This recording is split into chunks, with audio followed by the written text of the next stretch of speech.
Here we have Galen plowing down some of our bigger rye cover crop.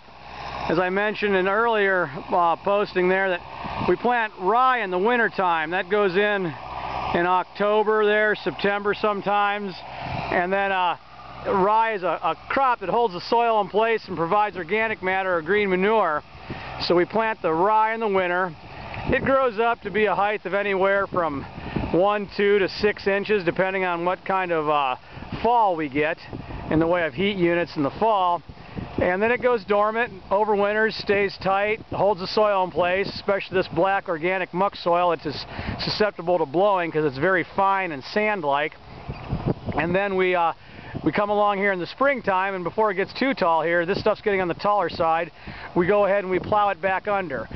We plow back under most of our vegetable crops like this because a lot of them have very small seeds that we plant, or they're young, tender rootstock seedlings, and we like to get them as nice and cozy and fine of a seed bed and as warm of a seed bed as we can. So we tend to do more conventional tillage type operations here in the springtime on our vegetable crops, and especially the ones we put down here in the muck soils or the dark ground. And we do plenty of no-till as well, but that usually comes a little bit later in the season. Primarily a lot of our soybeans go in no-till, and we try and do a lot of our pumpkins no-till as much as we can too. And again, it all depends on the type of spring that Mother Nature throws at us. If we get a decent enough spring where we can get the soil temperatures up and the ground is nice and loamy on top, and the planter doesn't have a lot of trouble putting the seed in the ground, we go ahead and try and do a lot more no-till in those cases. If you try and do no-till into a cold, wet soil with a lot of trash on top, and the trash is another name for the organic matter that was left behind from the season before, a lot of time the planter coulters, those are the knives that open the soil and allow the seed and fertilizer to go in, they bunch and they plug in that trash, and then you don't get the seed into the ground uniform depth, which is real important, or you don't get it covered back up again. And those are a couple challenges that you face doing no-till on, especially some of these loose muck soils. So we try and keep as much ground covered as possible. We try to make as few trips over the field as possible, both for compaction and just fuel use and wear and tear in the equipment. But ultimately, we have to grow a good product.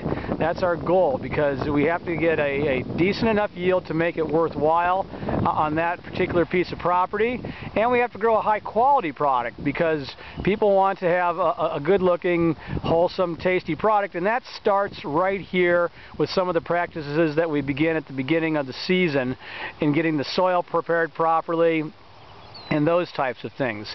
Underneath the soil we have tile lines that run about every 10 feet. So there's a piece of plastic pipe that's embedded in the soil approximately 2 to 3 feet underneath the ground, and it catches the water as the rain comes down and takes it away via a tile line to a drainage ditch. And that allows for the soil to be less waterlogged, because you want some water but not too much. You ideally want it to be about a 50-50 ratio, so between soil and air down there. That doesn't look like there's a lot of air in there, but there's plenty of air in the soil, and you need to have enough oxygen in the soil for plant health, root development to do well. So that all starts here today with Galen out there plowing down our cover crop, which makes it even builds more organic matter and held the soil throughout the winter. And then that allows us to get our vegetables off to a good start.